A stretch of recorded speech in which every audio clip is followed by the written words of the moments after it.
Hello adventurers and welcome to the first ever WorldShards Foresight. Here we're going to talk about recent updates, tease some upcoming content, and of course try and answer some of your most pressing questions. Without further ado, let's dive into the spring update with Tom. Adventurers, we're happy to welcome you here to our first ever WorldShards Foresight.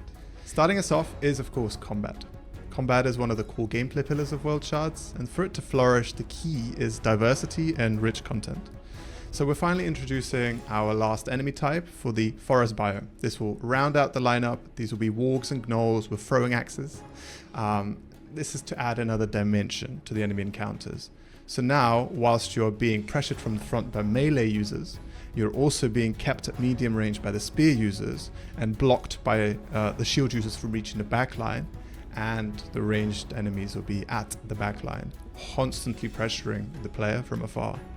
So you'll have to deal with that either through dancing and dodging your way and tearing through the front line to the back for a complete domination victory, or you'll have to prioritize the backline for a less chaotic time. The choice is yours. We're also going to talk a little bit about the regeneration and respawning.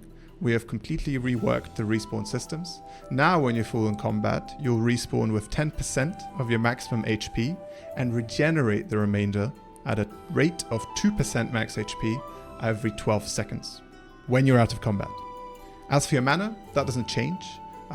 Whatever mana you had at the moment you died, you'll respawn with the same amount. This only works for your HP. Lastly, we're going to talk about something very important, quality of life. There are a slew of features that have long been requested on Discord, and we're finally here to deliver some of them.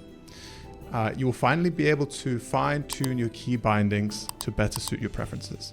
I know I've been waiting for this one a long time, so we're very happy to finally have this in the game. Additionally, you'll be able to keep track of your progress with the adventure summary.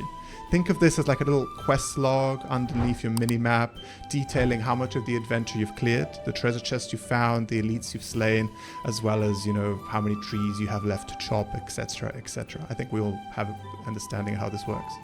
To go with that, there will also be a full breakdown of your progress for every single island when you are about to leave the island, so through the exit crystal. This is just a soft reminder to players that you might have potentially missed something. Maybe you want to go back and take a look. We're hoping our players will have a much easier time understanding how to reap the maximum rewards from every single island. So we're also very excited for this change. And lastly, you can expect further improvements to the game's stability across the board, improvements to performance, as well as us having ironed out various connection issues, bugs, and exploits.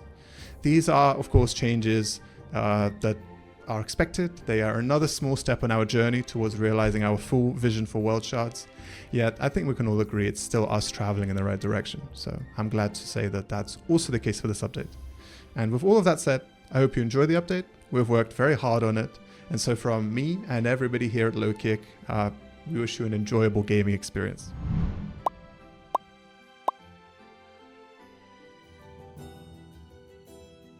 Hello again. This part of the video was supposed to be narrated by Andrew, but instead of him you're going to have me, Future Rome.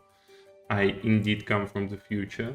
We still don't have flying cars, but what we do have is grey hair. And of course we do have Shards token.